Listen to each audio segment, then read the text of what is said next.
నమస్కారం నవ్య న్యూస్ కి స్వాగతం। ఈ రోజు వార్తల ముఖ్యాంశాలు।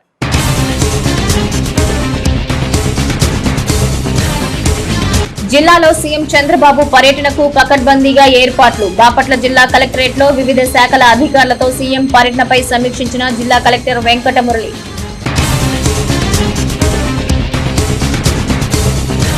వేసవిలో మంచినీటి ఎద్దడిని నివారించేందుకు అధికారులు చేపట్టిన చర్యలేంటి? పుర ప్రజల దాహార్తిని తీర్చే మంచినీటి చెరువు సామర్థ్యం ఎంత?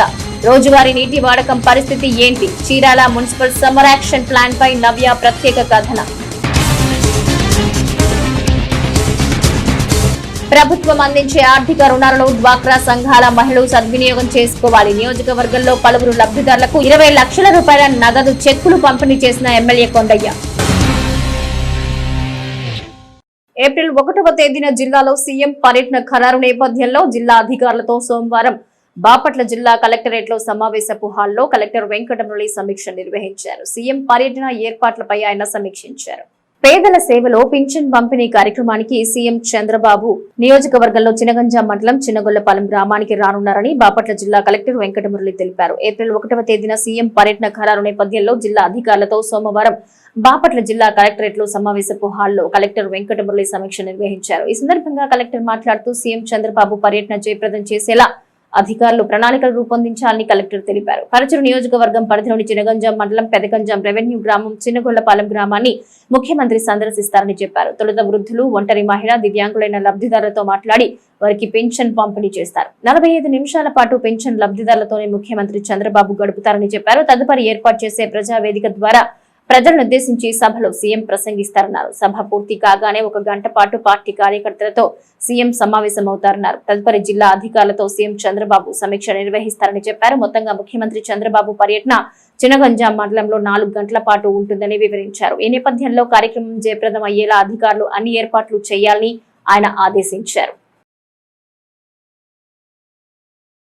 Honorable Chief Minister గారి ప్రోగ్రామ్ అగైన్ ఐఎమ్ టెల్లింగ్ చిన్న గొల్లపాలెం హ్యామ్లెట్ విలేజ్, అది విలేజ్ వచ్చి పెదగంజాం, చినగంజాం మండల్, పర్చూర్ కాన్స్టిట్యున్సీలో ఆనరబుల్ సీఎం గారి ప్రోగ్రామ్ పేదల సేవలో పెన్షన్ల పంపిణీ, ప్రాబబ్లీ 4 hours ప్రోగ్రామ్। ఆ 4 hours లో ఫస్ట్ హెలిప్యాడ్, మనము హెలిప్యాడ్ సెలెక్షన్ జరగాలి, హెలిప్యాడ్ ప్రిపరేషన్ జరగాలి, ఇవన్నీ చేయాలి। అండ్ ఆ నుంచి బై రోడ్ బెనిఫిషరీస్ హౌస్ 3 రకాల పెన్షన్లు పంపిణీ చేస్తారు। Disabled, widow, old age. 3 ఒక ఇంట్లో దొరకకపోతే 2 ఇళ్ళు పక్కనే 3 ఇళ్ళు కూడా పెట్టాలి। It will be 40-45 minutes programme. ఆ తర్వాత సో ఇది మళ్ళీ back to the helipad and CM will take departure from there. ఈ ప్రోగ్రామ్ లో మనకు ఈ రోజు జాయింట్ కలెక్టర్ గారు, ఆర్డీఓ చీరాల, జాయింట్ కలెక్టర్ గారు, RDO Chirala and tahsildar Chinaganjam, SHO Chinaganjam, DSP Chirala, NREGS PD DWMA, PD DRDA and concerned officers అందరూ ఈరోజు after lunch they will go to the village. నేను నిన్న ఎవరెవరికైతే చెప్పానో వాళ్ళందరూ డిపిఓ కావచ్చు, నాగిరెడ్డి కావచ్చు, they all will go, Ramalakshmi will also come. ఎండాకాలం సమీపిస్తోంది అంటేనే సహజంగానే గుర్తుకొచ్చే ముఖ్యమైన అంశాల్లో పెరుగుతున్న ఎండ తీవ్రతతో పాటుగా సురక్షితమైన త్రాగునీరు గుర్తొస్తుంది। మరి వేసవి రానే వచ్చేసింది। ఇక ఈ సమ్మర్ లో చీరాల మున్సిపాలిటీలో నీటి ఎద్దడి నివారణకు అధికారులు చేపట్టిన ముందస్తు చర్యలు ఏంటి? మున్సిపాలిటీ పరిధిలో ప్రజల త్రాగునీటి అవసరాలు తీర్చగలుగుతారా? మంచినీటి రక్షిత చెరువులో నీటి నిల్వలు ఎలా ఉన్నాయి? పురపాలక సంఘం సమ్మర్ యాక్షన్ ప్లాన్ పై నవ్య ప్రత్యేక కథనం।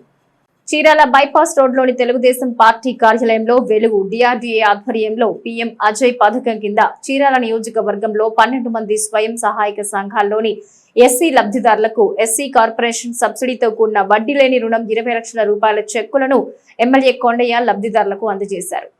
ప్రభుత్వం అందించే ఆర్థిక రుణాలను డ్వాక్రా సంఘాల మహిళలు సద్వినియోగం చేసుకుని తద్వారా ఆర్థికంగా ఎదగాలని చీరాల ఎమ్మెల్యే కొండయ్య అన్నారు। చీరాల బైపాస్ రోడ్ లో తెలుగుదేశం పార్టీ కార్యాలయంలో వెలుగు డిఆర్డీఏ ఆధ్వర్యంలో పీఎం అజయ్ పథకం కింద చీరాల నియోజకవర్గంలో 12 మంది స్వయం సహాయక సంఘాల్లోని ఎస్సీ లబ్ధిదారులకు ఎస్సీ కార్పొరేషన్ సబ్సిడీతో కూడిన వడ్డీ లేని రుణం 20 లక్షల రూపాయల చెక్కులను ఎమ్మెల్యే కొండయ్య అందజేశారు। ఈ కార్యక్రమంలో DPM area coordinator Subbarao, Chirala మండలం ఏపీఎం మధుసూదన్ రావు, వేటపాలెం మండలం ఏపీఎం అంజుబాబు తదితరులు పాల్గొన్నారు।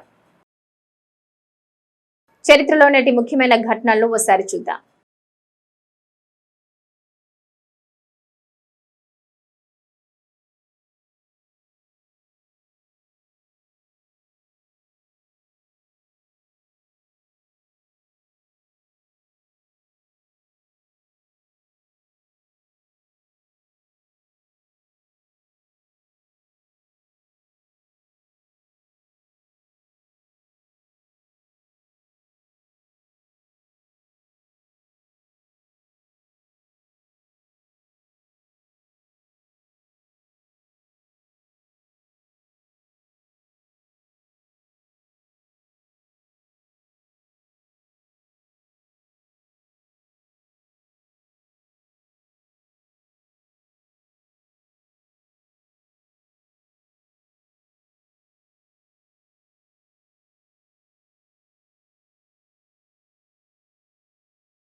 బాపట్ల జిల్లా కలెక్టరేట్ సముదాయంలో ఏర్పాటు చేసిన చిన్న బిడ్డలకు తల్లులు పాలిచ్చే బేబీ ఫీడింగ్ ప్రత్యేక గదిని జిల్లా కలెక్టర్ జె వెంకటమురళి సోమవారం ప్రారంభించారు. ఏదైనా పనుల నిమిత్తం కలెక్టరేట్ కు వచ్చే మహిళలకు ఇది ఎంతో సౌకర్యంగా ఉంటుందని చెప్పారు.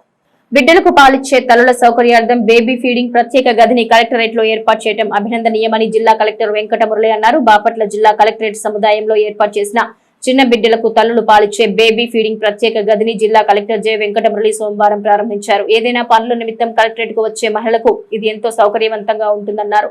మహిళలు పని ప్రదేశాల్లో చిన్న బిడ్డలకు తల్లులు పాలిచ్చే గది తప్పనిసరిగా ఏర్పాటు చేయాలని ప్రభుత్వం ఉత్తర్వులు ఇచ్చిందన్నారు. మహిళలు చిన్నారుల సంక్షేమం హక్కుల పరిరక్షణ చర్యలు తీసుకుంటామని కలెక్టర్ చెప్పారు.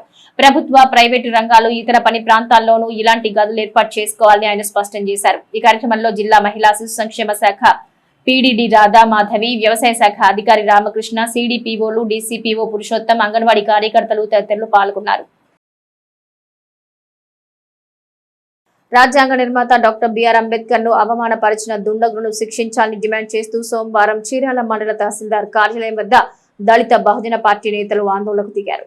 తూర్పు గోదావరి జిల్లా నల్లజర్ల మండలం దూబచర్ల గ్రామంలో డాక్టర్ బిఆర్ అంబేద్కర్ ను అవమానపరిచిన దుండగులను కఠినంగా శిక్షించాలని దళిత బహుజన పార్టీ జిల్లా అధ్యక్షులు షేక్ జిలానీ డిమాండ్ చేశారు. రాజ్యాంగ నిర్మాత డాక్టర్ బిఆర్ అంబేద్కర్ ను అవమానపరిచిన దుండగులను శిక్షించాలని డిమాండ్ చేస్తూ సోమవారం చీరాల మండలం తహసీల్దార్ కార్యాలయం వద్ద దళిత బహుజన పార్టీ నేతలు ఆందోళనకు దిగారు. ఇటువంటి ఘటనలు కాకుండా ప్రభుత్వం కఠిన చర్యలు చేపట్టాలన్నారు.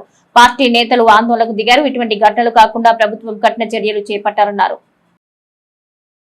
ఎంత దారుణం అంటే ఈ రోజు చూడండి, మన భారతదేశానికి వచ్చి 76-77 సంవత్సరాల స్వాతంత్రం వచ్చి అయినా సరే ఈ కుల విషయం అనేది చావపోవడం చాలా బాధాకరమైన విషయం.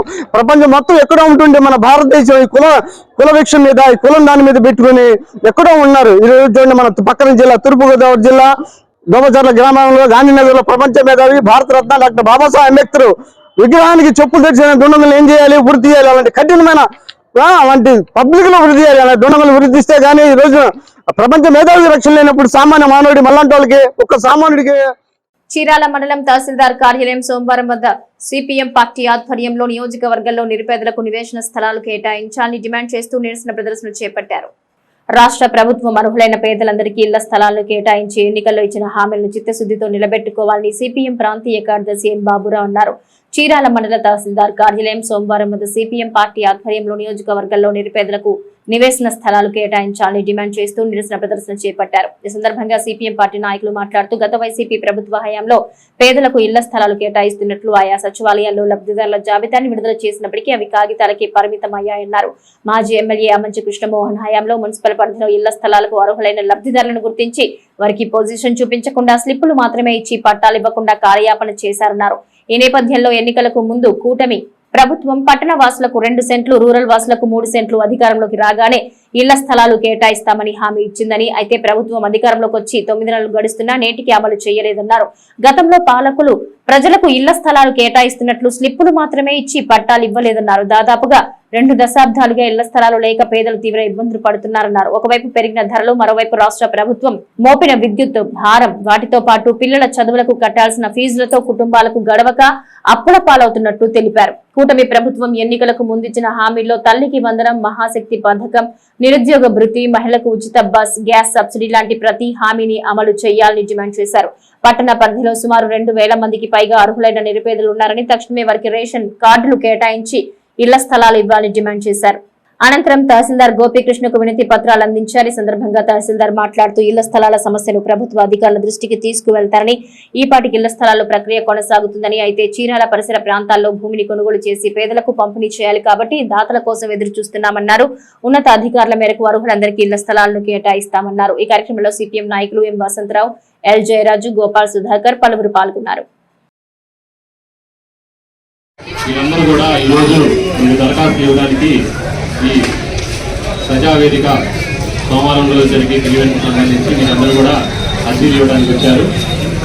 ఈ విషయమై అర్హులైనంత వారందరికీ కూడా ఈ యొక్క దరఖాస్తుల విచారణ జరిపి ఖచ్చితంగా అర్హులకి ఇళ్ల స్థలాలు అలాగే రేషన్ కార్డులన్నీ కూడా ఇచ్చే విధంగా చర్యలు తీసుకుంటామని చెప్పేసి మీ అందరి ముందు సభాముఖంగా ప్రభుత్వ భూమి అంటే ఇళ్ల స్థలాలకు అనువుగా ఉన్నటువంటి ప్రభుత్వ భూమి అందుబాటులో లేదు కాబట్టి ప్రస్తుతం దీనికి సంబంధించి కూడా ఎవరైనా ల్యాండ్ ఇచ్చి దాతలు ఎవరైనా అవైలబిలిటీగా ఉన్నా కూడా వాళ్ళ దగ్గర నుంచి ల్యాండ్ తీసుకొని మీ అందరికీ కూడా లేఅవుట్ వేసి గవర్నమెంట్ తరఫున కూడా ఇళ్ల స్థలాలు ఇచ్చేటట్టుగా మేము ల్యాండ్ ఎక్విజిషన్ ప్రాసెస్ను కూడా చేయడానికి సిద్ధంగా ఉన్నాము. దీనికి సంబంధించి ఎంతమంది అర్హులు ఉన్నారు ఏంటి అనేది కూడా నివేదికను ఉన్నతాధికారుల నేటి తిరుమల తిరుపతి సమాచారం ఒకసారి చూద్దాం.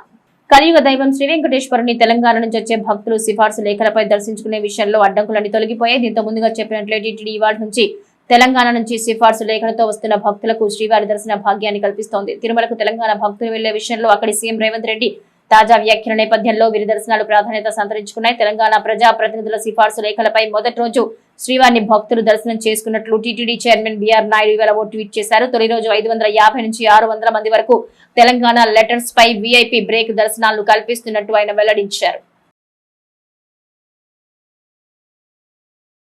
నేటి వాతావరణ సమాచారం పరిశీలిద్దాం. నిన్నటి పశ్చిమ విదర్భ నుంచి ఉత్తర కేరళ వరకు ఉన్న ఉత్తర దక్షిణ ద్రోణి అంతరాయం ఈ రోజు దక్షిణ ఛత్తీస్గఢ్ నుంచి ఉత్తర కేరళ వరకు, విదర్భ మధ్య మహారాష్ట్ర మీదుగా ఉత్తర కర్ణాటక అంతర్భాగంగా సగటు సముద్ర మట్టానికి 0.9 కిలోమీటర్ల ఎత్తులో ఉంది. దిగువ ట్రోపో ఆవరణంలో ఆంధ్రప్రదేశ్ యానాంలలో ఆగ్నేయ దక్షిణ దిశగా గాలులు వీస్తున్నాయి. వార్తల్లో నేటి అంతర్జాతీయ జాతీయ రాష్ట్ర ముఖ్యమైన అంశాలు పరిశీలిద్దాం. విదేశాలకు వెళ్లి ఉన్నత చదువులు చదవాలని చాలా మంది ఆశిస్తూ ఉంటారు. అందులోనూ అమెరికాలో ఉన్నత విద్య అభ్యసించేందుకు మరింత ఎక్కువ మక్కువ చూపుతుంటారు. అందుకే వివిధ దేశాల నుంచి ఏటా ఎంతో మంది విద్యార్థులు అగ్రరాజ్యానికి ఉన్నత చదువుల కోసం వెళ్తూ ఉంటారు. అయితే గత కొన్నాళ్లుగా ఈ విద్యార్థి వీసాల సంఖ్యకు అమెరికా భారీగా కత్తెర వేస్తోంది. గడిచిన ఆర్థిక సంవత్సరంలో ఏకంగా 41% వీసా దరఖాస్తులను అమెరికా తిరస్కరించింది. దశాబ్దం క్రితంతో పోలిస్తే ఈ F1 వీసాల తిరస్కరణ దాదాపు రెట్టింపైంది. ఢిల్లీ హైకోర్టు న్యాయమూర్తి యశ్వంత్ వర్మ నివాసంలో జరిగిన అగ్ని ప్రమాదం తర్వాత భారత కరెన్సీ నోట్లు 4 నుంచి 5 సగం కాలిన బస్తాలు కనుగొనబడిన ఘటనపై దర్యాప్తు చేయడానికి భారత ప్రధాన న్యాయమూర్తి సంజీవ్ ఖన్నా 3 సభ్యుల ప్యానెల్ ఏర్పాటు చేయడంతో అంతర్గత ప్రక్రియ కీలకమైన దశకు చేరుకుంది. మార్చి 14న ఢిల్లీలో లుటియన్స్ ప్రాంతంలో జస్టిస్ వర్మ అధికారిక నివాసంలోని స్టోర్ రూమ్ లో జరిగిన అగ్ని ప్రమాదం అగ్నిమాపక సిబ్బంది, పోలీస్ సిబ్బందికి భారీగా నగదు బయటపడింది. తాజాగా ఉద్యోగ సంఘాల నేతల అభ్యర్థన మేరకు సీఎం చంద్రబాబు బకాయిల చెల్లింపుపై నిర్ణయం తీసుకున్నారు. దీంతో ఇప్పుడు ఉద్యోగులు సిపిఎస్, జిపిఎస్, ఏపీజీఏ కింద ఆర్థిక శాఖ 6,200 కోట్లు విడుదల చేసింది. కాగా జనవరిలో 1,033 కోట్ల బకాయిలు ప్రభుత్వ ఉద్యోగులను ఏపీ ప్రభుత్వం చెల్లించింది. ప్రభుత్వం నుంచి నిధులు విడుదల చేయడం, తమ ఖాతాల్లో జమ కావడంపై ఉద్యోగులు హర్షం వ్యక్తం చేస్తున్నారు. కూటమి ప్రభుత్వం ఉద్యోగులకు అండగా ఉంటుందని ముఖ్యమంత్రి హామీ ఇచ్చారు. ఇదే సమయంలో పెండింగ్ డిఏల గురించి చర్చ జరుగుతోంది. కాగా కొత్త ఆర్థిక సంవత్సరం ప్రారంభం తర్వాత డిఏల విషయం పైన ప్రభుత్వం నిర్ణయం తీసుకునే అవకాశం ఉంది. భారతదేశంలో రాయల్ ఎన్ఫీల్డ్ బైక్స్ ను బుల్లెట్ బండని ముద్దుగా పిలుచుకుంటారు. దేశంలో వయసుతో సంబంధం లేకుండా రాయల్ ఎన్ఫీల్డ్ బైక్స్ ఫ్యాన్స్ ఉంటారంటే అతిశయోక్తి కాదు. అయితే ఇటీవలి కాలంలో ఇతర కంపెనీల నుంచి వస్తున్న పోటీ నేపథ్యంలో రాయల్ ఎన్ఫీల్డ్ కూడా ఎప్పటికప్పుడు కొత్త బైక్స్ ను మార్కెట్ లో లాంచ్ చేస్తుంది. ఈ నేపథ్యంలో భారతదేశంలో మరో 4 రోజుల్లో royal Enfield 650cc classic bike launch కానుంది. PL 2025 మెగా వేలంలో రిషబ్ పంత్ ధర ఆకాశాన్ని తాకింది. మొత్తం గతంలో ఐపీఎల్లో ఏ ఆటగాడు అందుకోలేదు. రిషబ్ పంత్ ను లక్నో సూపర్ జైంట్స్ 27 కోట్ల భారీ ధరకు కొనుగోలు చేసింది. ఇప్పుడు ఐపీఎల్ చరిత్రలో అత్యంత ఖరీదైన ఆటగాడైన రిషబ్ పంత్ తన తొలి మ్యాచ్ ఆడబోతున్నాడు. కీలక విషయం ఏంటంటే పంత్ LSG కెప్టెన్ కూడా. ఇటువంటి పరిస్థితిలో పంత్ ఆటతో పాటు అందరి కళ్లు అతని కెప్టెన్సీపై ఉంటాయనడంలో ఎలాంటి సందేహం లేదు. నవ్య న్యూస్ ముగించే ముందు ముఖ్యాంశాలు మరోసారి.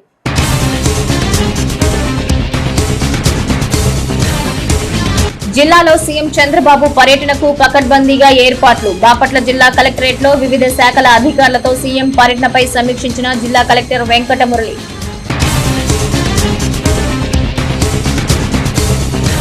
వేసవిలో మంచినీటి ఎద్దడిని నివారించేందుకు అధికారులు చేపట్టిన చర్యలేంటి? పుర ప్రజల దాహార్తిని తీర్చే మంచినీటి చెరువు సామర్థ్యం ఎంత? రోజువారీ నీటి వాడకం పరిస్థితి ఏంటి? Chirala municipal summer action plan పై నవ్య ప్రత్యేక కథనం. ప్రభుత్వం అందించే ఆర్థిక రుణాలను డ్వాక్రా సంఘాల మహిళలు సద్వినియోగం చేసుకోవాలి. నియోజకవర్గంలో పలువురు లబ్ధిదారులకు 20 లక్షల రూపాయల నగదు చెక్కులు పంపిణీ చేసిన ఎమ్మెల్యే కొండయ్య. నవ్య న్యూస్ ఇంతటితో సమాప్తం. నమస్కారం.